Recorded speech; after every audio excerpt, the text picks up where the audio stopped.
This is In Between Them, a podcast where we uncover what it really felt like to be a child of divorce.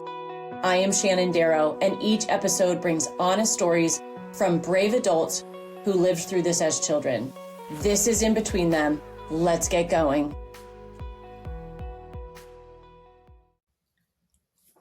Well, hi, Doug. Thank you so much for being here today. I really appreciate your time. You're welcome. And I just wanted to take a couple, brief little couple minutes for you to just kind of tell me a little bit about who you are, what you do, just to give a bit of a highlight so that audience can just connect with you or at least understand a little bit of where you're coming from at this point in your adult life. Sure. So my name is Doug Rice. I am 57 years old. I currently live in Tualatin, Oregon, and have been a resident here for 22 years.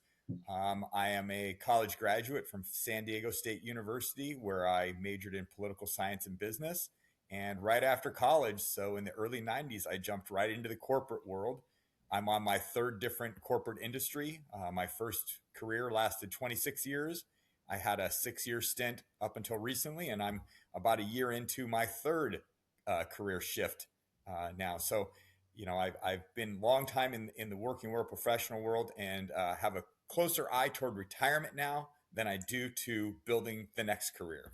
Well, that's very exciting. I think retirement is so exciting to look forward to. Absolutely. So I grew up in Orange County, so I know San Diego really well, and actually went to law school in San Diego. So it has a very special place in my heart, and I think of it often and wish I went back there more than I actually do. Yeah, it's beautiful there. Yeah, it's wonderful. Well, again, thank you so much for being here today, and thank you for that. I think it's really helpful just to kind of know where people are at. And what I want to do is just by starting off asking you how old were you when your parents got divorced, and what do you recall from that time? And some people are very young and they don't recall a lot, but just any memories you have of kind of that, really just the awareness of your life kind of shifting. And if you have no memories, then we can kind of talk through that as well. Sure, absolutely, and thank you for teeing it up that way, because a lot of these memories going all the way back to when my parents first got divorced. Very recently, my mom has been experiencing some health problems, so I've had a lot of time to commiserate with my two brothers who went through the same situation with me, and it's interesting to compare our notes of what things were like when we were growing up. But Mm-hmm. my parents got divorced when I was very young. My mom and dad had been married. They'd met in the late 60s. My dad was a soldier over in Germany with the United States Army, and he met my mom, who was a German citizen. They got married after she got pregnant with my older brother, and they promptly moved back to Idaho, my dad's state, where they had my older brother. As my dad's career progressed, they moved to Portland, Oregon, where I and my younger brother were both born. And my dad got promoted to Orange County, California, your former stomping Funny. grounds, Yeah. with his company. And they lived there for not a long time before they got divorced when I was only barely 5 years old. So I Okay. had two brothers, one 4, myself 5, and my older brother was 7. So Okay. our experiences with that divorce and what we recall were quite different. My Mm-hmm. older brother, in particular, being 7, had a much deeper connection and bond with my dad prior to the split than my younger brother and I did. So it was a little Yeah. bit more, but there was a definite shift because we went from where we were living, and my dad and the living situation changed, where we moved from a house to a much smaller place. My mom went back to school, so she wasn't around as much. So it became more of my mom juggling different things and babysitters and things like that played into it. Did you, so you guys were all in a house together and then both your parents got new places, is what it Yeah, sounds like. yeah, and thank you for clarifying that. This was the interesting point. As parents are thinking about their own situation, my dad promptly, when him and my mom got divorced, he took another promotion with the company he was with and left Orange County and moved up to the Bay Area of San Francisco almost immediately. So it wasn't Wow. like dad was having visits with us. It was dad was there, dad was gone, and we moved right into a pattern of seeing him once, maybe twice a year after that. And we'll get into all the Interesting. details as we aged and how that progressed as well. But Yeah. yeah, so it was much different. And I we can get into the reasons why I think they got divorced from what I've heard from both of them. But that was a decision that my dad made, which I don't think was good for myself or my brothers in the long run. Hmm. Now, in retrospect, as an adult working in the corporate world, I think of many, many different paths he could have took, where he could have stayed in the general area where we Hmm. were and been a more present father.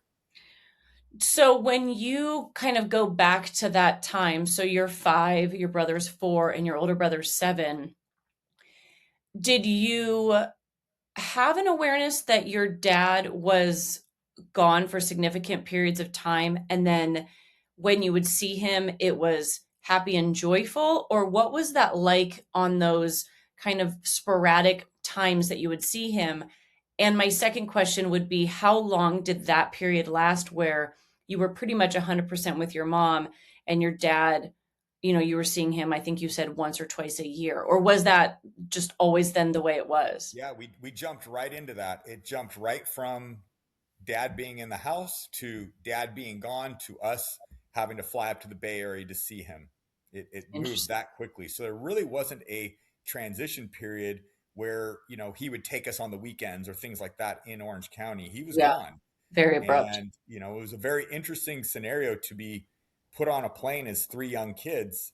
We would travel by ourselves. I mean, my mom would get us onto the plane, but we would fly up to either Oakland or San Francisco. And we'd be, maybe we were a year older at this point. So a 5, a 6, and an 8-year old jumping on a plane together with no parents Yeah. and going to the Bay Area to visit dad.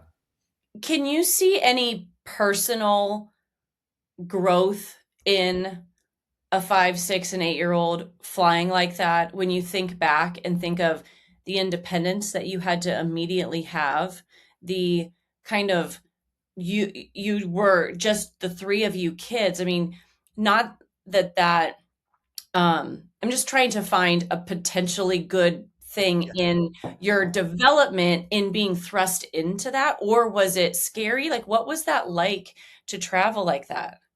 And I think that my mom probably did tee it up as well as she could with us, prepping us for the flight. And I think we just did, it was a different time then. It was the 70s.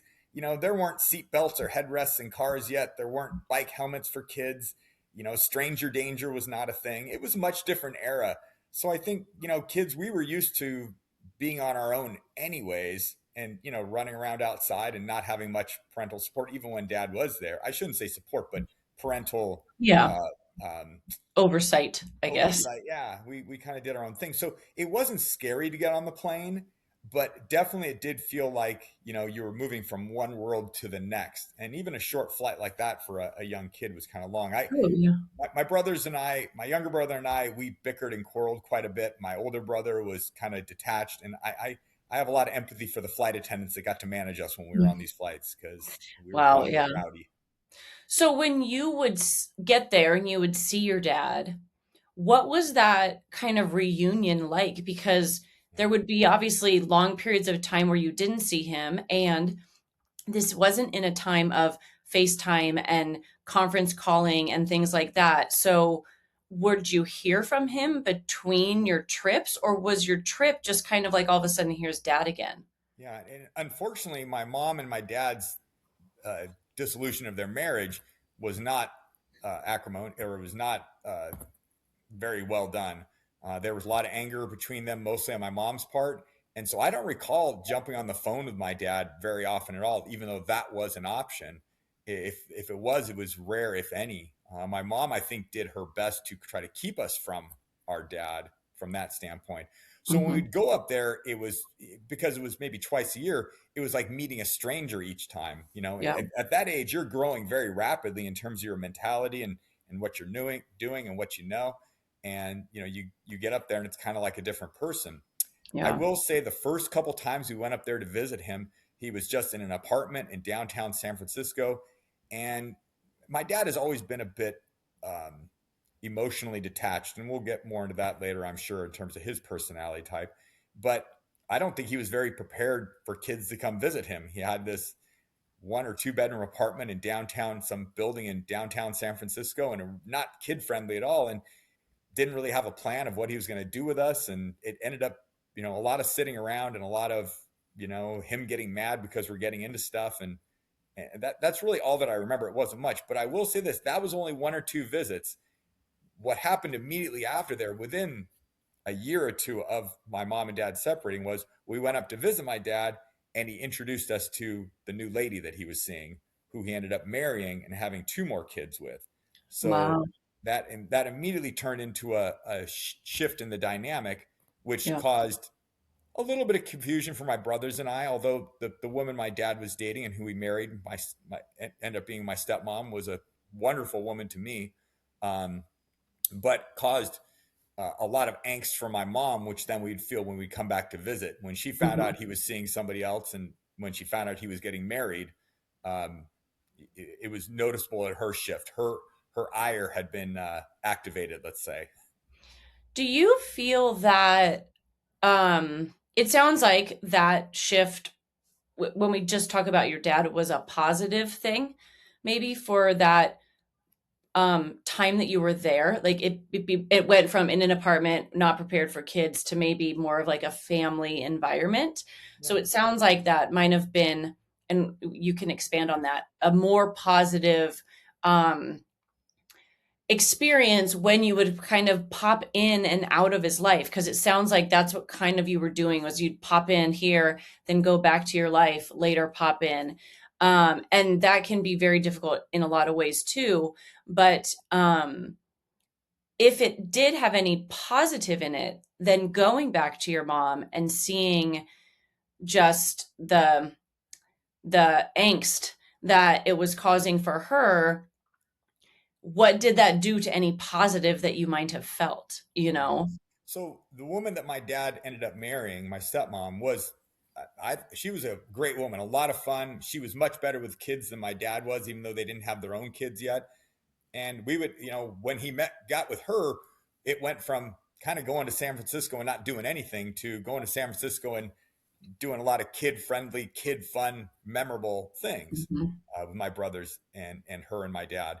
But yeah, getting home, I wouldn't say it necessarily got washed off. My brothers and I did describe it as at sometimes it felt like we were just being ping pong back and forth, and there wasn't, we weren't involved in those decisions of when we would go or how we would go, which, as mhm, children, you probably shouldn't.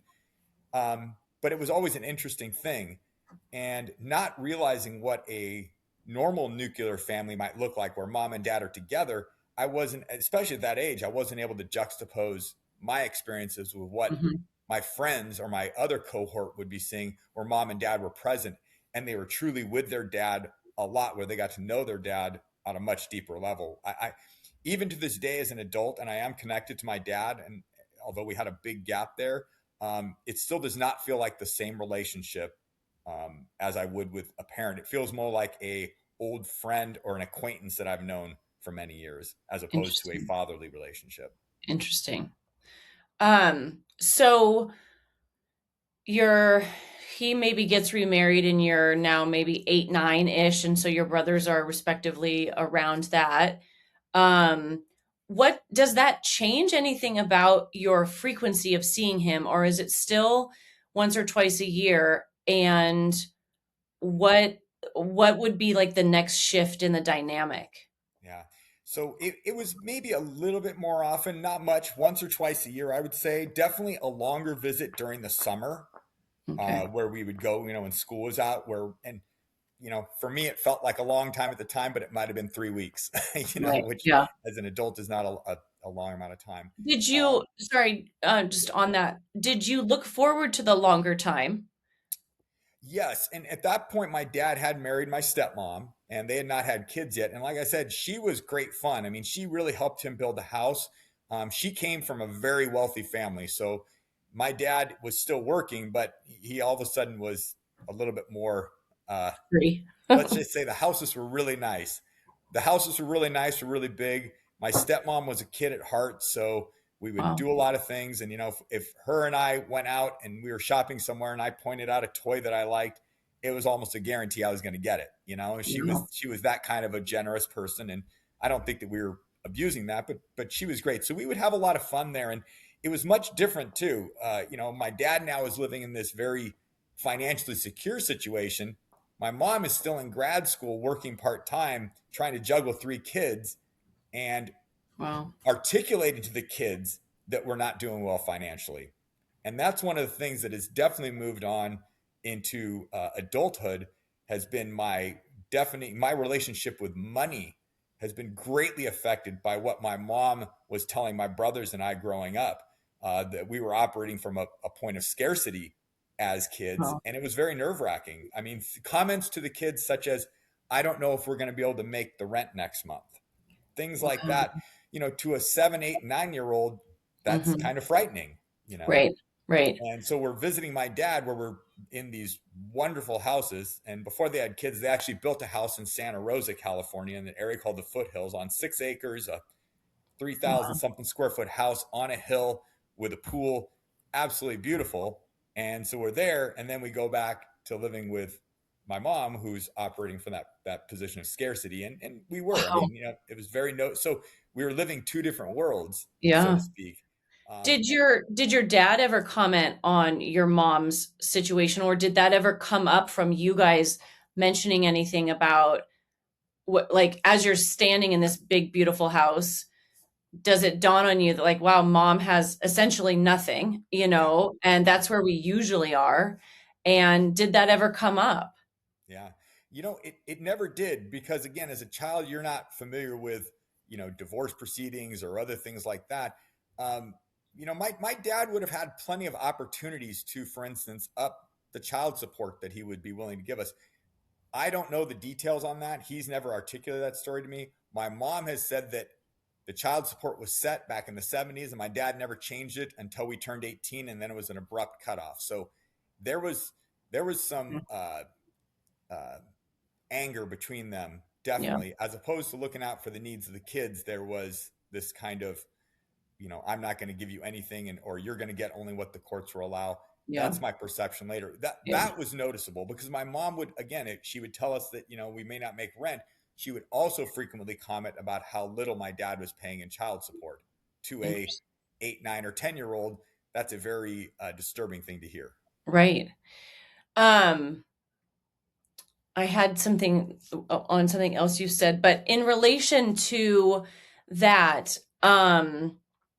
did that ever, like, so if you're 10, let's say, and that's happening, did that ever become a bigger piece of this? Or was that the extent of, we just always knew that when we're at dad's? Or did you ever think, dad's is so much nicer, I'd like to be there more Yeah. often?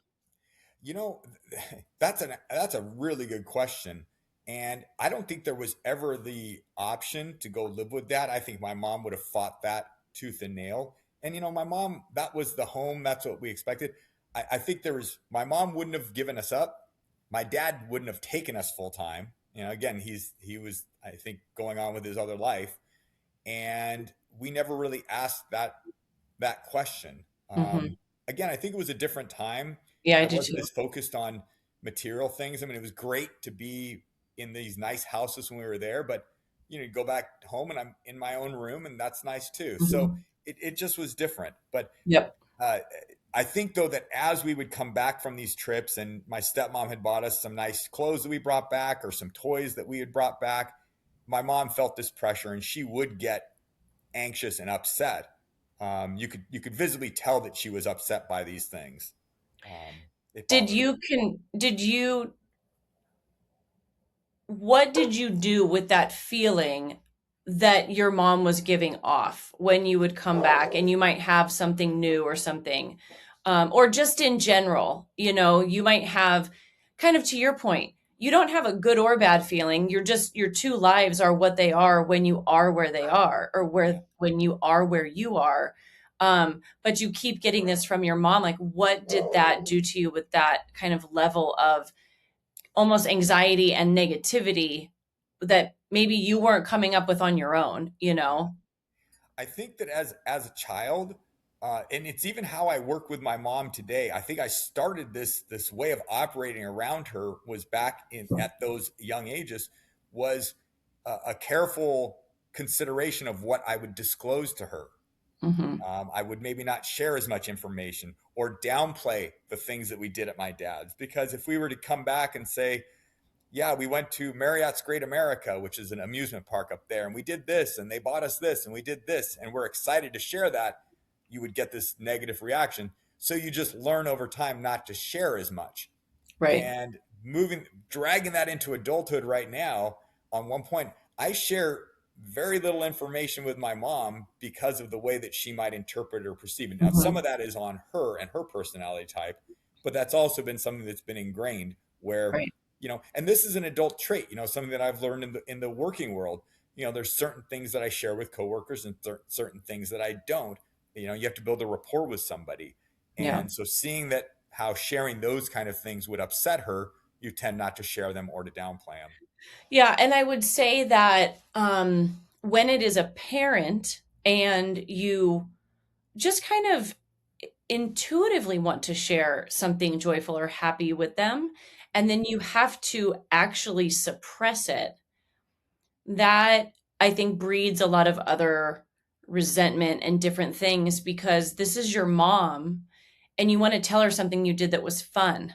Yeah. And it just intuitively you should be able to do that, and um, I think that is a very prominent thread through a lot of these kinds of stories is that kids are always in positions of suppression because they are trying to protect a parent's feelings. And I had one person say to me, my mom, whatever the situation was, my mom just said, "I'm okay. You don't have to worry about me. I'm an adult and I will be okay. I just want to know what you're doing and how you have fun and all of that, but you don't have to worry about my feelings because I'm happy for you to be happy." And this person was like, "That's all I needed to hear was that my mom was okay, that I didn't need to manage her feelings." And I think sometimes this starts and then it just gets so big that kids then have been suppressing what they're saying for years. And that, as a kid, is an incredibly difficult thing to undo because now, like to your point, you've ingrained that in who you are. It's almost like the brain wires they go to suppression when you have something immediately because that I can't share that, Yeah. and that's No. it's because if you think about in um, a family that is together and intact, there will be a whole host of other problems. Not saying that divorce is the big problem and that everyone else is fine, but in most cases, you don't have that kind of situation where you can't say something because you're in separate places with a parent. Yeah. And I think that that's it's something easily fixed, I think, too, which is really Absolutely. frustrating when I hear it. It's you know Yeah, absolutely. it And I think that parents, if they have kids, at least being a child of divorce, what I tell my friends that are going through divorce, I'm like, hey, if I could give you any advice from someone that's been on the side of your kids, is never say a negative word or have anything bad to say about the ex, no matter how much or how acrimonious it may be. Mhm. Just leave it alone. For instance, had we got back from my a visit to my dad's and my mom's attitude would have been, how was the trip? Oh, great. It was fun. We went to Marriott's Great America. We had a great time at the amusement park. Wow, that sounds like fun. I'm so glad you guys were able to do that. And then Yeah, just move on. You yeah, don't have to dwell on yeah, it. You don't have to get resentful about it. But, to let a 7 or 8 year old share how excited they were to go on a roller coaster, right. that's one of the joys of childhood. Oh, And, yeah, I in some ways, a lot of that childhood that I had was, and I can't speak for my brothers, but I can speak from that age, up until those preteen, when you turn into that, tweener, yeah, 12, 13, 14, up to that point, I wouldn't say that I wouldn't call it a happy childhood. I would yeah, say it was a, areas of happiness punctuated with areas of a little bit of insecurity and tiptoeing yeah. around. Yeah, like almost like a veil a little bit, you know? Yeah, I think that that's that's very common, unfortunately. But I think, it goes back to parents being able to say my child and their feelings. And to your point, my 7 year old being able to tell me from an exciting perspective that he went on a roller coaster is way more valuable to even my own connection with him than the angst that I feel about his dad, because Mhm. a parent can still have that angst. It doesn't, they can hold on to it if they want, but giving your kid that response that takes 10 seconds that allows them to share that is, what are we balancing there? What are we juggling? And Yeah. there's a lot of pros on one, and there's very little reward on any of the other. And you get one chance to communicate with your children like this, and Yeah. so I think it's important. I think you just uncovered a pro tip there for anyone that's going through divorce and they have kids involved. Right there is, show excitement for what they do when they are with the other parent, Yeah. and be curious about that in a positive way. And Yeah. so, It's hard though too, because I hear people say that then my parents are prodding. What did I do when I was gone? So it's like a yeah, weird dance that parents have to do. But I think for you, it's a great way to describe it is you just wanted to share. Parent just needed to be excited. Period. We don't need to go into depth. well, no, A 7 year old's not going to go in depth. So yeah, just let them say their piece and move on and go in the closet and be frustrated. But your kid at least thinks that, like, wow, my parent just supported my joy. yeah, Period. That's all they care about. Okay. Um, so so then your dad has more kids. At yes. what point does that happen? And then does that shift anything? Yeah. Oh boy. Yeah. This story keeps getting better and better. I will say though that before my dad married my stepmom and had kids, there were times that he would come for business to Southern California. So we saw him there. And I did Okay. want to just share a little bit of how broken the relationship was between my mom and my dad. And again, this is in the mid to late 70s, but my mom was so angry at my dad that even when he was down there for visits or down for business and he'd want to see us as kids, it would turn into a big deal. My mom would push back against it and not want us to go. But to the point where when we were going to see him, and this happened on more than one occasion, it was kind of humorous now to think about it in today's day and age. But my mom would drive us about a mile away from our house, drop the three of us off at a corner gas station where we would stand by ourselves at a gas station, just looking at cars and stepping on the ropes that make the beep sound until about 15 minutes later when my dad would pull up in a car and we'd get up in the car with him because my mom would not allow him to pick us up from the house. Now, if I don't care what age you are, you know that something is broken when your Mhm. parents can't even see each other.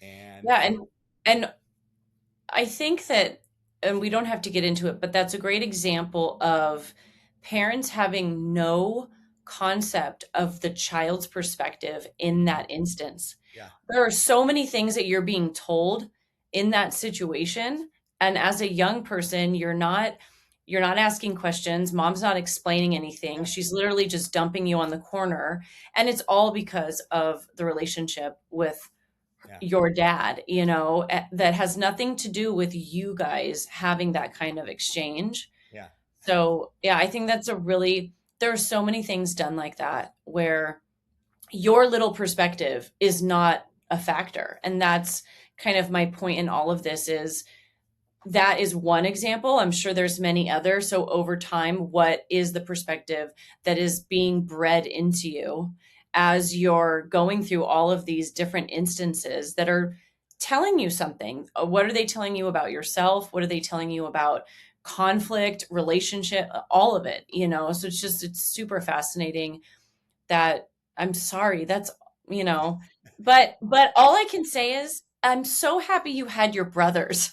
yeah. Oh yeah, Because yeah, through all of these things, I feel like you guys were like the little three musketeers and you weren't alone being sent on a plane and alone, standing on the corner. And that at least makes a big difference.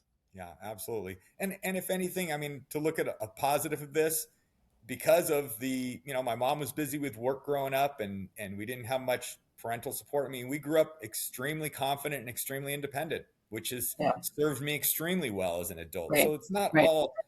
all negative Right. stuff, but Right. from a relationship standpoint, sure. But back to your question of what happened after that. So my dad did end up marrying my stepmom, again extremely wealthy, and they had two kids, two boys, Joe and Timmy. So I have two half brothers that to this day I don't have a relationship with. My younger brother does have a relationship with one of them, um, and this is all what I understand. But that didn't change. That changed the dynamic a little bit, from the standpoint that my dad was having kids, but we came up to visit, especially after the older of the two were born, and we saw him as a baby. And I loved my half brother. He was a nice little kid and that sort of thing. But this story changes pretty drastically from there, though. During this time, of course, my mom is still being her angry self, and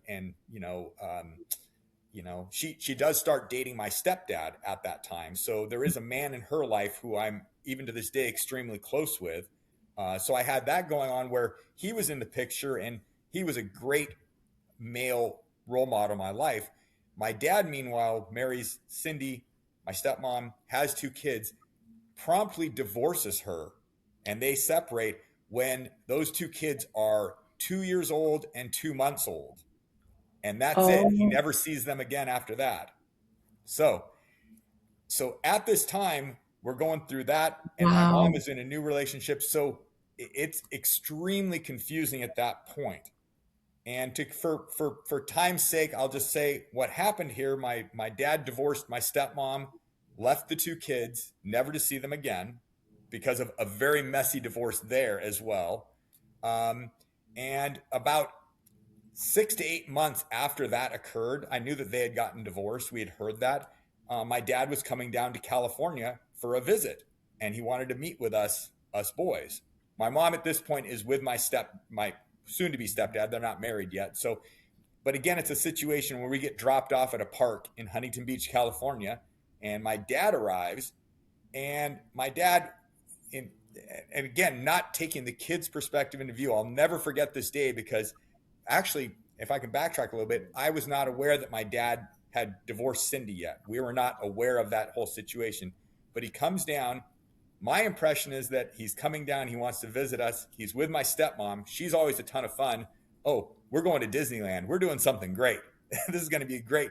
So we get dropped off at this park, this like a city park somewhere, and we're waiting for my dad. And my dad comes walking up with another woman and a little girl. And Oh my gosh. where my brothers and I are looking at each other like, this is weird. They proceed to sit us down at a picnic bench, and my dad explains that him and Cindy, my stepmom, are divorced, and this is your new stepmom, Arlene, and her daughter, Dawn, from her previous marriage. And so that's how we got to find out about all of this. And I am maybe, I want to say 10 years old at the time, 10 or 11. Oh my Yeah. gosh. So in terms as an Ah, adult, as you're thinking about things, like as a child, I didn't realize what was going on. As an adult, I have to question what is going on in your mind, that this is the way that you want to roll this out. And working with companies all this year, we've had lots of opportunities where we have to roll out layoffs, or we have to roll out cost reductions, or we have to roll out bad news to employees. There's a way to do that. This is not the way to roll that out to the children, kind no, of a, well, it's almost like he didn't think of it as bad news to you guys, yeah. and but how awful because of the light that she was in the situation. And then she's just gone. And now you have somebody new. I mean, wow, Yeah, that's it was unbelievable. it was very, very interesting. And then there was the whole question of my stepbrothers, well, what's going on with Right. Joe and Timmy? And So nothing. you literally never saw your stepbrothers I've after never that. seen them again. Now, Wow. my younger brother does, he has talked with the younger one and has gotten together with him, and he's married and has a family, and so they've done that. The older one, Joey, is not interested in that kind of relationship. My brother approached me about a relationship with my half brothers, and because I still have a relationship with my dad, and this would Hmm. I make can him, just imagine. yeah, Yeah. The it, con. it, a conflict for everyone, and the Yeah, emotion that is involved in all of that from such different angles is wow. yeah, I'm sorry that you don't have a relationship with them though, because yeah, they're your half brothers, you yeah, know? yeah. It's And wow. I mean, it just parents have a lot of sway in how these things go, and they Mhm. don't always. I mean, nobody's perfect, so that's Right. how it goes. But Right. um, so for my brothers and I, this was a very confusing time. Yes. And I remember when we related this story to my mom, I don't remember what her reaction was about this whole thing.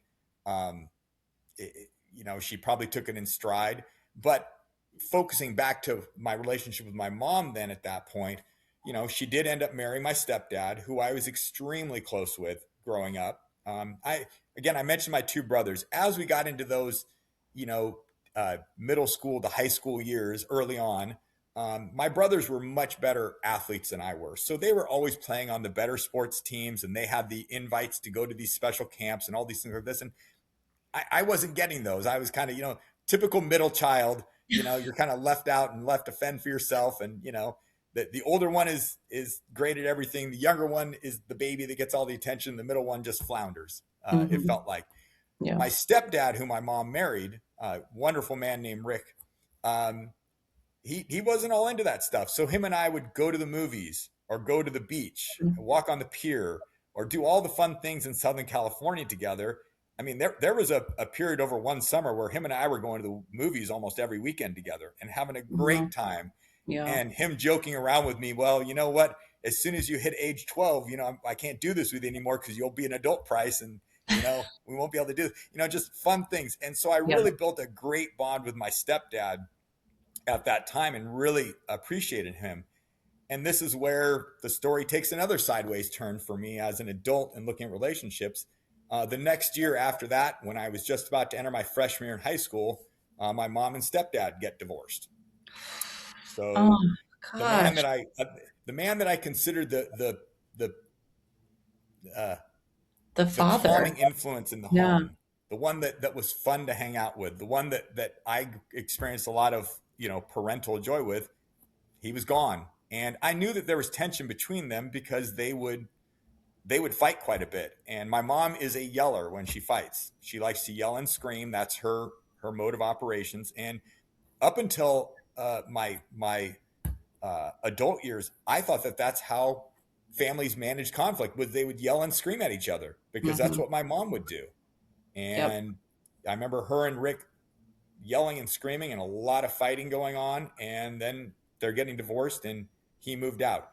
To his credit, unlike my real father, he stayed in touch with us and he would make Mhm. a point to see us. He was in Orange County still, but we would still see Rick on a regular basis, including holidays and things like that. I mean, he's the guy that took me to Vegas on my 21st birthday down the Wow. road. So your mom supported that differently than your relationship with your dad.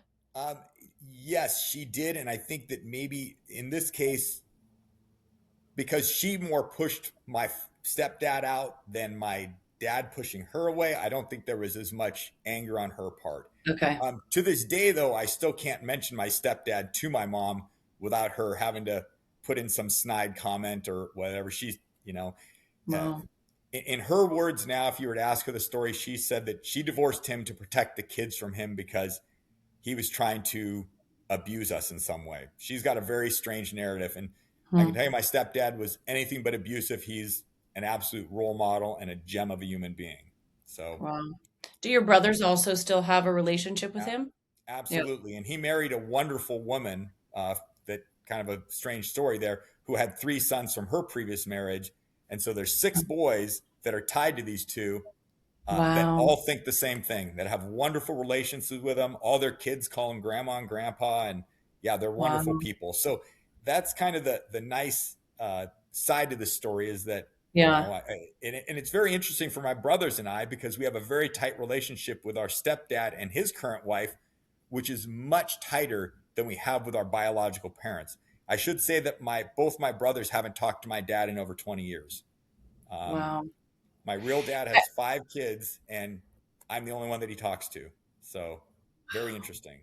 Okay, I want to ask you about that. But first, something that I was thinking, because you have your dad and your Cindy, I think you said her name was your Stepmom, like yep, original stepmom, original.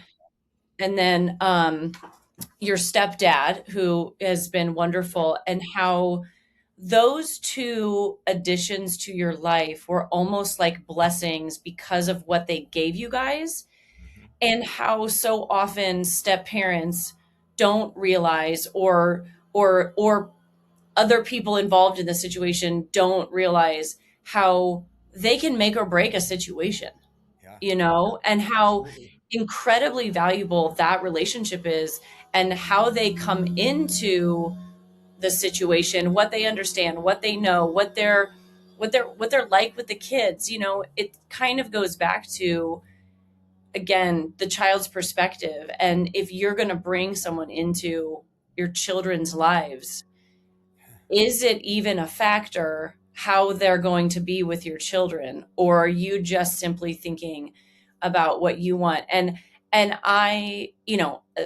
adult relationships are, a whole nother dynamic that this is not about.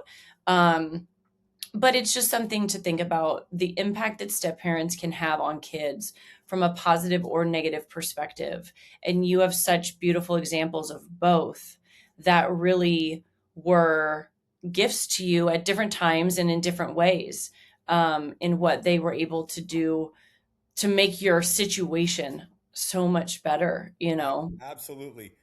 When I look back on my childhood, like those years before the tween years, my times with my stepmom Cindy and her child at heart nature, like I mentioned, she was a ton of fun. I had so Yeah. much fun with Cindy, and then with my stepdad on my mom's side, Rick, um, so much fun with him as well. At a time when I really needed a male role model, he was Yeah. wonderful. So Yeah. yeah, so that's something. But I think we kind of lucked into that because I don't think either my mom or my dad had conscious decisions of Right. No. what, Yeah. wow, this is a great person that's really going to be a Right. benefit to my kids. I don't think they Right. were thinking that way. Yeah, it does not sound like that at all. You guys just purely got lucky. They were We got lucky. placed there Yeah, for a reason, for sure. yeah, So, okay, so you're going to be a freshman in high school. Your mom gets divorced. Your dad where is he living at that point? Is he yeah. back up in the Bay Area? He's still in the Bay Area, and right about this time, he's now with his second or his third wife now, Arlene, my second stepmom on his side, and they've got the daughter who is a couple years younger than me. Probably she's if I'm 12, she's 8 or 9 probably. So we would still do our visits going up to Santa Rosa to visit with my dad, but now we're staying with him, Arlene, my second stepmom on his side, and his daughter, and we're there. And it's a very noticeable shift from the visits we used to have when he was with his second wife, Cindy.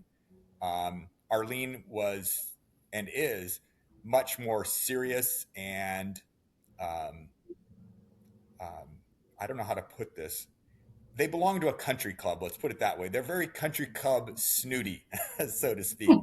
And so having 3 young boys in the house was not the greatest thing, I don't think, Mhm. and we were preteens or teenagers, so that's not a good time. But Yeah. um, yeah, but it was very noticeable on those visits. Once my dad got with Arlene and they got married, and he had now was living full time with his stepdaughter, Dawn, it was a noticeable shift in how my dad was acting toward my brothers and I. It was Okay. palatable. We would come up there to visit, and we talk about this today. Very noticeable that we were no longer his priority. His Interesting. stepdaughter Dawn, in terms of the kid relationship, was Yeah. truly his priority, and that was extremely noticeable. Nobody ever said anything. Nobody ever made a point about it, but the actions dictated that. Hey, we weren't in that same category anymore, Wow. and it Wow. was noticeable, and for all of us. Interesting. So Interesting. yeah, So you still, all through high school, would you still kind of go visit and then go back? And then, so what happens after you're kind of out of your mom's house, and now, in a way, you get to make choices for yourself, you know? I do want to add something on here that is Mhm. another fun twist here. Oh gosh. So again, this was probably again just before my freshman year in high school, about the time my mom was getting divorced from my stepdad. We went up to visit my real dad. We're there with his new wife and his stepdaughter, and we're there, and they proceed to tell us that we're hanging around the house too much and we need to go do something. They were always mad at us boys, and I was very, as an adult now, I'm confused by that because I was thinking, well, you invite us up here for the summer. Why aren't you Right. planning activities for us? I mean, we can't just sit around the house all day. My Yeah. dad was still working. He didn't take time off from work. It was just us hanging out. My stepmom, Arlene, the second one, was a teacher. So she had summers off. Okay. So, we're probably driving her crazy, three boys in the house. She's not used to that. But we got sit down with about a week left to go on our visit this summer. We got sit down by them, explaining that when they were kids, they used to go off in the woods all day and they'd be gone all day, riding their bikes and doing whatever. And so we took that as a cue. We don't want you in the house. And Wow. at this point, my older brother is going to be a sophomore in high school, or a junior maybe. So we're old enough to know what's going on. And we had the idea that, hey, my first stepmom, Cindy, and our half brothers still live in Santa Rosa. Let's go visit them. So Wow. we reach out to Cindy via phone and say, they basically don't want us around here. Can we come hang out with you for a day? She says, absolutely. So we walked down to the end of the street that they lived on. Cindy picked us up and we spent all day at her house, swimming in the pool with our half brothers, having a great time. And we're gone all day, like we were told to do. So Oh we my proceed to God. come home around 6 or 7 o'clock, whatever it was. That, this is before mobile phones, so nobody knew where the Right. hell we were. Right. Right. We weren't saying where we were going. And we get back, and everyone is extremely mad at us. My dad, my stepmom, where were you? Where were you? Well, it doesn't take long of the questioning and the inquisition to break down a teenager or a preteen before somebody spills the beans that we were over at Cindy's house. And that was it. Basically, we were there for another 4 or 5 days. They would barely talk to us. It was like a cold shoulder. And even driving to the airport, they said nothing until they were dropping us off at the airport. My dad said to me very plainly and clearly, and I'll never forget this. He said, if you guys want a relationship with me, you have to make the effort. I'm done. And that was it. That was Oh, age 13, I believe, somewhere in there, 12, 13. I didn't talk to my dad again until I was 21. So there's a gap in there where it went crazy. yeah. So very Wow. crazy. So, again, you're trying to navigate parents world. Now, the interesting thing about this, Shannon, I've already talked to you about the dynamic of my mom and how she felt about my dad. Again, when we would normally come back from these trips, she would say, how was it? And we'd say, oh, we did this. We went to Lake Tahoe. We went to the amusement park. And she would get angry about it. On this trip, we came back, and of course, we're that age, we spilled the beans. Yeah, here's what happened. Here's this fight. I've never seen my mom light up with a glow as happy as she was that had happened. She was, and she was so inquisitive, and she was asking probing questions and being curious and all this other niceties that she never was on these trips. And deep down, I Wow. know that she was beaming and she was joyous that the relationship with my dad was completely trash now. And that's a hard thing. Yeah. I'll never forget that drive coming back from the airport because my mom was acting so out of character to how she normally has been, and she is to this day. Wow. It was very noticeable. She was very excited by this, I and find again, it, yeah. good. No, please go ahead. I just say I find it so fascinating the level of detail that you remember of these instances and what was said and then what happened, because I think so often kids are not given the credit for their awareness or their observation or just even their memory, that they will just go on and play the next day and not remember what just happened. Yeah, And so yeah, people, knowingly or unknowingly do say things or not say things that are incredibly impactful. And I think, your memory from 40 something years ago is so clear, um, that I think it's just really indicative of parents that are in any situation, but we're talking about parents that have been in a divorce situation. What you do and say to your children around all of these different things is so deeply impactful. from a positive and a negative. You can choose to impact them in good ways. Hmm. Like you said, if my mom had just said, "That's so exciting, you went on that roller coaster, done, we can all move on." She gave me a little breadcrumb of joy, fake or not, and you can go on with your day. And in this instance, she's like over the moon because your relationship with your dad blew up. Yeah. I mean, Yeah. and again, what are you taking with you, and what is this perspective that you have on relationship and conflict and all of these different things in that instance? I mean, it's really Yeah. incredible. And for me personally, I mean, this was a really tough time looking back on it. And as a kid, you don't realize what a tough time is until you can compare it to other Right. tough times you've had in your life. Right. But that was a tough time. I mean, my mom and my stepdad got divorced. He moved out, somebody I cared about. Have this major fight with my dad, and likely not going to see him again. And I'm starting high school and through all those kind of changes, and friend drama and things like that. It just was a lot to process. And I like to think that when I talk about my relationships that I've had, particularly my girlfriends or being married or those kind of relationships, I like to think that because of all this stuff that I was seeing, I kind of got stunted. I had to learn for myself because I wasn't given a template to learn from of Right. what a good relationship looked like. Right. I saw my mom screaming at my stepdad. I saw my dad being aloof and you know leaving a woman with two kids and then discarding his other three kids. So it just you didn't see a good template. And so I always Right. felt with my friends as they started dating and having relationships, I always felt that I was a little bit behind, because Yeah. I'm trying to figure these things out organically through trial and error versus through example. Right. And maybe the beauty of that, again, always trying to find like what is the actual silver lining, for lack of a better way to say it. Maybe you're being more thoughtful in your approach to relationships, and that maybe served you well. I don't know. But there are lots when you're younger, there's not a lot of thinking that's going on when you're dating people. And so Yeah. you being behind the curve maybe was a bit of a saving grace because you were thinking your way through it a little bit more. Or and it's interesting because I was thinking, well, you definitely knew all the red flags to watch out for. But to your point, when you hear your parents yelling, and that seems like a very normal way to communicate, you actually don't know that there are relationships where people will not yell at you.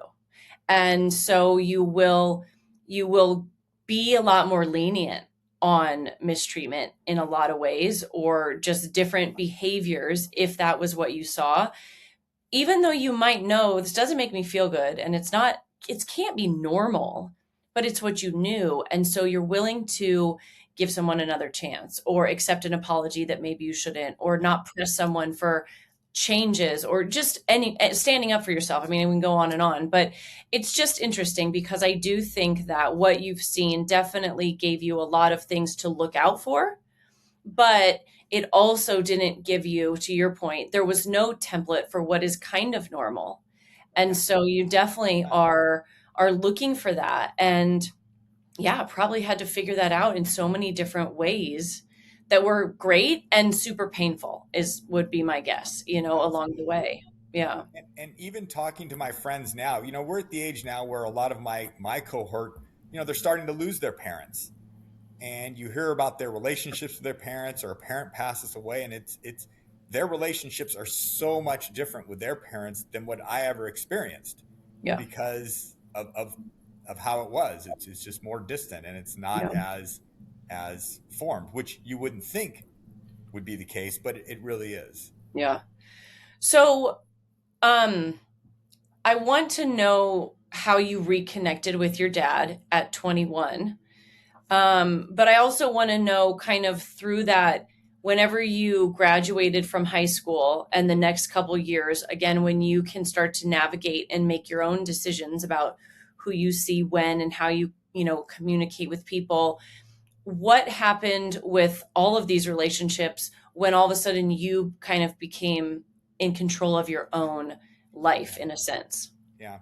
Um, so I should say that up until probably my senior in high school, I thought everything that we were going through with all the family dynamics and the divorces and the yelling and all that stuff that we were seeing on right, again, that's all that I knew, and so I thought that that was normal. That was a normal family. And I maybe shared this with you at an earlier conversation we had, but it wasn't until my senior year in high school that I had a crazy epiphany moment when I realized that my family is quite different than other families. And so I played basketball all through high school. I played in college, and I still play today for fun. It's been kind of my driving thing. It's what defines me. I love being active that way, and I'm so proud that I can still compete. And it's always been my thing. Well, my senior year in high school, we had our senior night, which was toward the end of the season, probably in late January, early February, something like that. And part of our senior night at my high school, where basketball was a big deal, and this is before social media, so this was what people would do on a Friday night, would be go to the high school basketball game. And it was senior night, where they would make a big deal before the game to introduce all the seniors on the team. And so they lined us all up, and we were going to walk on out and be introduced in front of the whole crowd and the band and all the cheerleaders and everything. And as everyone is walking out, I'm like, okay, here we go. It's hey, it's our senior night, great. And as we're walking out, all my friends are being greeted by their parents at the door as they're walking in the gym, and they're being introduced with their parents. And I come walking out there, and no one. And I'm just like, at that moment, I'm like, my family really is different. We are not bred of the same cloth. And so I kind of went there and, didn't think much of it at the time, kind of, it was so kind of jarring. But as I reflected back on that later, it was very telling and Yeah. very interesting. And, I mean, my mom was busy. She was working multiple jobs trying to support us financially. So I don't blame her. And she's also from Germany. So that kind of cultural thing was not her jam. She didn't understand it. She's not an American, like born and bred here. Yeah. My dad, I mean, he knew when I was graduating, but we weren't talking to him at that time. Right. So, he didn't go down there and do that. And, my dad's a big sports guy too. So, Yeah. that would have been something that, to share. And, I think back of my friends and their parents and how involved they were in that sort of stuff. And there just wasn't that involvement. Yeah. And not that parents need to be so involved that they do everything for their kids, because I don't believe in that either. I think that, Right. learning some resiliency is a great thing. But that's where I really realized that my family is different. Well, and it actually made me think of when your mom dropped you off at the gas station, Yeah. and kind of like the leaving you thread that ran through here, like I think my guess, and I'm making a huge assumption, is your mom probably always thought you were fine. Like it wasn't any of these things. Yes, bad things can happen, but she wasn't dropping you into dangerous situations. She was just managing the situation in the way that she was managing it. But when I think of this kind of through line with you being left at the gas station and then taken to the park, where then you meet your dad and you learn all this information and probably a million other situations, but then it kind of culminating in that moment where you don't have a family member that's standing there waiting for you, and from your perspective, what is that doing to your value for yourself, you Oh, know? great And question. and Yeah. I can see, and I feel like I can say that because even though I don't know you well, I can see that you've clearly worked on that. You've risen above that. You're successful in all of these things. But my guess would be that would have been something you had to overcome, Mhm. because those are many like cracks, that over time are going to build up to where your self-worth was probably damaged from those instances. Absolutely. And my sense of feeling uh, needed or Yeah. valued. But yeah, Yeah. absolutely. And you really hit on something, because it was not until about my mid 30s that I really started to realize my worth. And this particularly played out in my interpersonal relationships, particularly with women. I can look at my dating life in two distinct segments: pre mid 30s and after mid 30s, where I learned my worth. And before then, I would get in relationships And I was more afraid of the relationship ending and the person walking out on me. There was this innate fear that I Hmm. would put up with a lot of, for Yeah. lack of a better word, boundary breaking Right. because I didn't know my worth, and because I was more willing to tolerate that boundary breaking than I was the thought of them walking out on me. And And that is, it just ties so directly to when parents are making decisions, the impact on their kids are not like this impact is going to impact them until they're 18 and then they'll be an adult and they'll be fine. It's what you're doing to them is setting them up for everything that is to come. And that's a really big thing to highlight, that whether it was your step parents or your dad moving or whatever it was, you're constantly waiting as an adult for people to leave. yep, the abandonment. Yep, when Yeah. is the shoe going to drop? When's it going to Yeah. happen? Absolutely, And absolutely. is that something that permeates beyond relationships? Like, do you see that in work or in other ways, or does it strictly show up more in relationships? Yeah, I mean, even now, I mean, again, I've been working for many years. I've done great at setting myself up, and I work with a financial advisor, and she jokes with me because I still have this financial insecurity that, when is the bottom going to fall out? When is, am I going to be able to, pay the bills this month? And it's fine. Everything's fine. And Yeah. yet there's this underlying insecurity. Um, and when it comes to relationships, that's something that I've just had to accept. That's been the dark demon in my mind that, I'm going to be abandoned and I'm going to have to go it on my own again. That's the dark demon that I'm like, hey, if it happens, it happens. I'll adjust. I've always been great at when I do fall down, particularly emotionally. I'm able to get up, dust myself up, and start again. And so I tend not to worry about those things too much. But it is kind of always there. But Yeah. I like to use a basketball analogy here. All this years playing basketball, I've sprained my ankles many, many times. And when you sprain your ankle, it's extremely painful. It gets swollen and it hurts. And it's going to be a process to get through before you're able to walk and run again. And that's the same way that I would look at these relationships that could be construed as abandonment. I knew it was going to hurt. It was going to hurt my mind, hurt my soul, hurt my heart. Um, but it's like any sprain to your body. You need to go through the rehab, take care of it, and then you'll be fine after that. So that's how I had to frame things was, you get hurt, you readjust, and you Hmm. move forward from there. Yeah. But the Which, expectation is always kind of there, and that's the scary thing is that yeah. I'm always I'm always flinching a little bit, Mhm. is when's something bad going to happen? And your awareness, I'm sure, has come with, years of processing and, uncovering different things as you've thought through the the younger years, and then as you kind of see things that have happened as you've gotten older. But my point in this entire podcast, and you're kind of demonstrating that um really deeply to me, is that kids are impacted so much by parents' choices in divorce. And it's like, I parents, what I, have come to believe is that they can choose to do this and kind of, in essence, choose a happier life. I'm not saying that everything is, but they can make new decisions. It's like they get a new chapter, they get a do over, they get all these other things that they can go on and do. But children are left with the bag and with the impact. And if parents are aware enough to go, I am responsible for these children, I brought them into the world.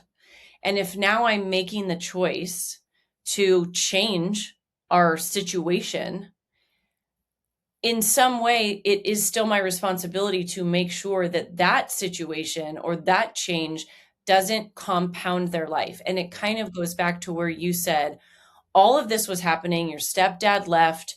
The stuff with your dad and Cindy had happened, and you were going into your freshman year of high school, as if that isn't hard enough in I life, know. And Yep. I'd like to say that whether that was in the late 70s, early 80s, whenever that was, it was a way easier time than it is now, you know? Agreed. And Agreed. so it's like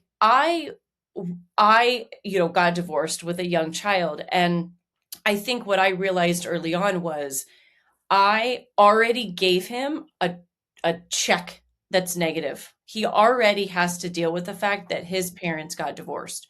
So, what can I do now going forward to minimize any other impact that he feels? And obviously, I can't protect him from everything in life in general or just from the impacts of that. But it's like we get a choice to get divorced and then kind of, what is it, death by a thousand paper cuts, Yeah. or get divorced, realize that that is a trauma, and try to do better so that your child isn't then feeling another hit every single time. And that's where I feel like you just didn't have anybody who was saying, let's try and just minimize the impact on these kids. Yeah. Instead, they were like doubling down on the impact every time, Yeah. Yeah. and then you're saying, and seeing how it plays out is what happens all the time.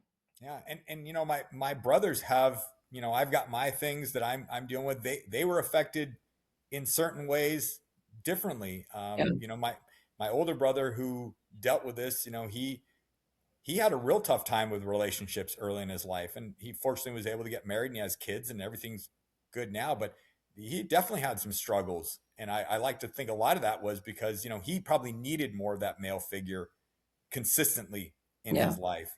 Yeah. And so it wasn't just me. And I've had the fortune of being close with my brothers, who we've been able to talk and commiserate about these things. Yeah. And we have slightly different perceptions of what happened, which is easy to say after Yeah. 40 something years things change. But it does affect the kids. And when I hear of, again, friends that are getting divorced or going through that with kids, I like to say, just keep it civil, be nice. There's never anything negative the kids need to hear. Hmm. It's the new normal. Yeah. But keep it simple, but keep it real. Yeah. And Yeah. I will say this: in my years of dating, I've had the opportunity to date some single moms, and one thing that I've noticed is a lot, and you being a single mom or a divorced mom of kids too, you may relate to this, but a lot of overcompensation. They know that maybe they have damaged their kids, and so they try to overcompensate in other ways. Hmm. I can think of one woman I was dating, and around the holidays, and her kids were maybe 8 or 9 younger as well. But she felt the need. She was already financially strapped, but she felt the need to buy them like 15 Christmas gifts each. Yeah. Complete overkill Yeah. as a compensation tool. And I'm like, what the kids just really need is mom just to be not stressed Mom. out about anything. That's what the Right. kids need.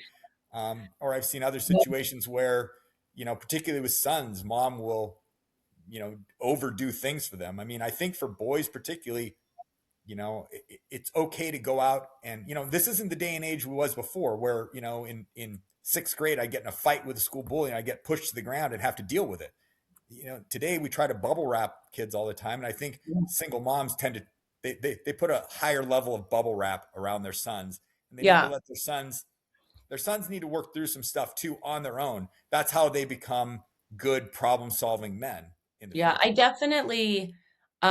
I can definitely agree with you on the overcompensation thing. And I think it's maybe it only comes though when you are aware of the impact that you've Yeah. created for your Yeah. child, Hmm. and now you're trying. So you're in some ways you're breaking them in other ways, but I think that comes down to people's own awareness of what is transpiring. And I would say that maybe it's okay to overcompensate for a little bit of time, but you've got to see your way out of it, because I think it's just going to be a natural like transition that happens in that instance.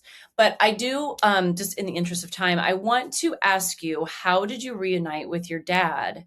Yeah. And you said that your brothers do not communicate with him, so what is that like? Yeah. Thank you for asking that question. That's very interesting. So, I was just turned 21. I was home for the summer from San Diego State, and get a phone call at my mom's house because I'm staying with her, and it's my dad, and I didn't recognize the voice, and he said that he was in town for business and would I want to meet him for dinner.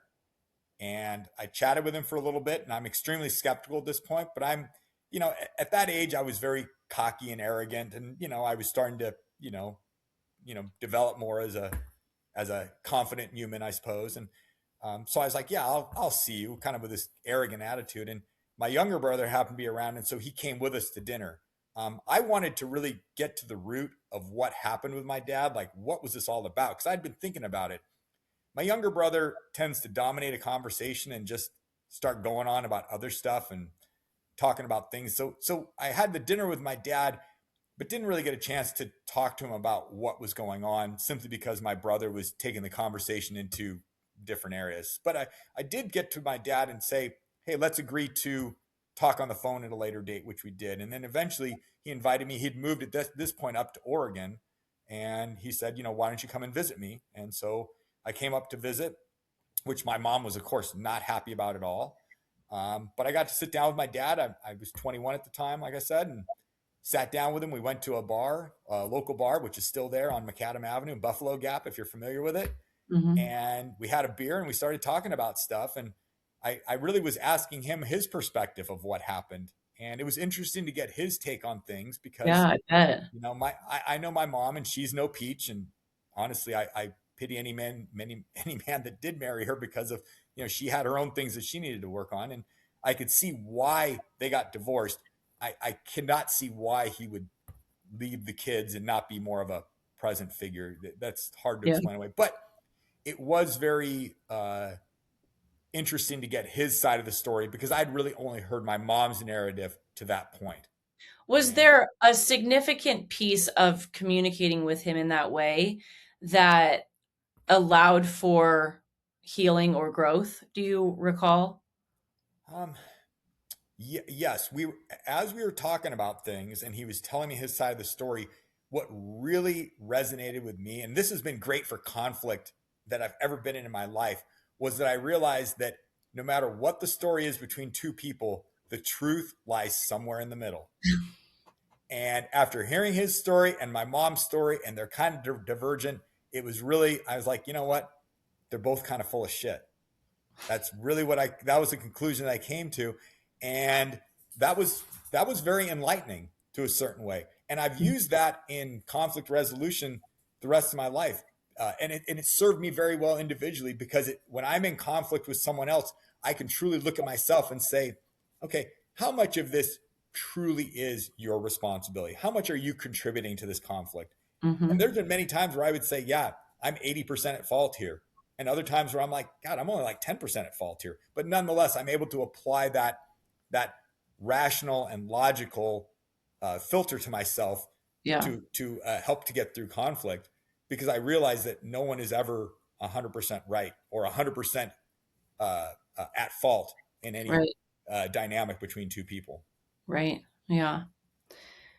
Wow. Well, I'm glad that it sounds like you're reconnected with him in a way that is on your terms, I guess I should say. And, if that's what you want, then I think that's a wonderful thing for you to have that. And maybe over time your brothers come around, who knows? Yeah, that ship has probably sailed. There's a lot of anger Yeah. between them right now. I don't think it's going to happen, but and Yeah. they have their wives involved there too. So there was some Yeah. situation as they got older. Those are whole other stories. But no, it does make for interesting conversation when I try to explain my family dynamics and all these different people that spiderweb off. I like to envision myself as being uh, the center of a bicycle tire with all the spokes rating off Yeah. it. I somehow have managed to maintain relationships with everyone for the most part. And everyone else kind of has their brakes. They don't have that spoke that links to other people. And Yeah. so I am happy that I've done that. Yeah. I mean, you've done it in your way. And that's great for you, and everybody else's way is going to be different because they're all individuals who had different experiences, Hmm. even if it was all within the same situation. We Yeah. all see things differently. So I think that it's neat that you've just done it for you how you need to do it, Yep. and that you've clearly processed enough to know that you can have these relationships and be okay or continue to learn from them. And I Yeah. think that's a wonderful thing. And I thank goodness that I was, again, I mentioned self-awareness is a gift. I'm so lucky that I was able to process these things and learn from it. I really feel bad for people that never are able to process this, and they maybe go through life uh, frustrated or concerned or not in good relationships, and they want to assign blame somewhere, but they don't know where to look and they don't Right. understand what's causing it. And so Right. I'm very, very fortunate that I've framed things in such a way where I feel I have understanding, and I feel like I've grown because of it, Yeah. you know. Well, and the last thing I'll say, and then I just have one more question for you, but what I didn't ever hear you say was that you and or your brothers never internalized this as it was your guys's problem, in the sense that you really realized that your parents were doing this stuff to each other and you guys were getting, impacted by it. But there's a lot of kids that kind of assume that they are the problem in it. Yeah. And so I think that that's a great thing that you were aware enough early on to know that, no, this is like a parental problem. Yes, it's spilling over and it's hitting us too, but that it wasn't a you guys problem. And I think that's at least, it seems like maybe it allowed you to explore and try to understand your parents' situations based on the people that they are, um, which then allowed you to kind of tap into different things as well for your own kind of personal growth. Again, But we were children. I'm not going to say that we were easy by any means. oh, of course not. I look at Right. my brothers, all three of us went to college. No one had any major problems. My brothers have kids, they're wonderful fathers and married. And, so there's all these positives that have Yeah. come out of it. And it's interesting, I should mention, Shannon, is that my brothers, their relationship with their kids could not be any different than what we experienced with our parents. So they've been able to frame things like, hey, that's not what I want to do, and they've created a whole dynamic with their kids that I've witnessed firsthand, the Yeah. closeness and the parental influence that they've had in a very Right. positive way with their kids. Well, that's valuable. So I mean, I don't know if there's anything more valuable than having that perspective and parenting in a way that is very aware of your children and Yep. being present and, making different decisions and all of that. So again, it goes back to, there are silver linings in it and there are life lessons and benefits and good things. But sometimes you just wish the path didn't have to go so askew to Yeah. get those life Yeah. lessons, because there's other ways to learn them. There But is. There is. is there anything else that you would like to share that maybe I didn't tap into, or something that popped into your mind that you thought was important? I really appreciate letting me share this story. I guess my hope is that anyone that's listening to this, if you are going through a divorce and if there are kids involved, and you've brought this up a couple times, Shannon, try to put yourself in the kid's shoes. And you can't be a, omniscient person where you're going to know everything that's going to happen to that child 15 years downstream. That's not fair. That's too much pressure on yourself. But just in the moment, how can Mhm. you make the memory to where it's not something that's stuck in their brain as an event that happened, and it's just the normal things that they Yeah. would normally go through as a child. Yeah. um, what Let and them be I maybe kids. I'll point to one of my friends that went through a divorce when his son was 5 years old. It wasn't a very clean divorce, but they made the decision that they're going to parent and co-parent as well as possible. And to this day, his comment that strikes me is that he is better friends with his ex-wife now than they ever were when they were married. And they both Wow. remarried and have other partners, but because they decided that, hey, we're going to co-parent as a unit and we're not going to let any of this stuff develop, they ended up kind of reconnecting as friends, and he considers her Wow. one of his best friends. And I look at that as that's truly if you have to have a divorce and there are kids involved, that would be the ultimate game plan Yeah. that you can hit for. What a beautiful story. Yeah. And what a lucky kid they Yeah. have. Yeah. That's pretty amazing. Yeah. Well, the last piece, because this is all very heavy and I like to end on just a very light, what was one of the last books you read that you would recommend? Absolutely. So thank you. You caught me off guard with this one. I'm glad I had something in my head. There's a book by Kristen Hanna, who has written Oh, several things, and uh-huh. it's not a Yeah, I book love that it. I would normally read, surprisingly, this book was referred to me by my dad, who's the center of all this story, Wow. who's a big reader. And so we do exchange things now. But the book is called The Great Alone. Oh, I read it. It's so It fantastic. is a fantastic book. And if you're interested in Alaska in even the slightest, it's a wonderful Yes. story and very influential for me because it talked, the main character, the protagonist, was a young girl growing Mhm. up with extremely dysfunctional parents, Mhm. uh, way more than my Interesting that your dysfunctional. dad would recommend it to you. Yeah, very interesting. Yeah. So I would highly recommend that book. A great read, Yeah. super character development with just very great life lessons at the Yes. end. Super Yep. novel.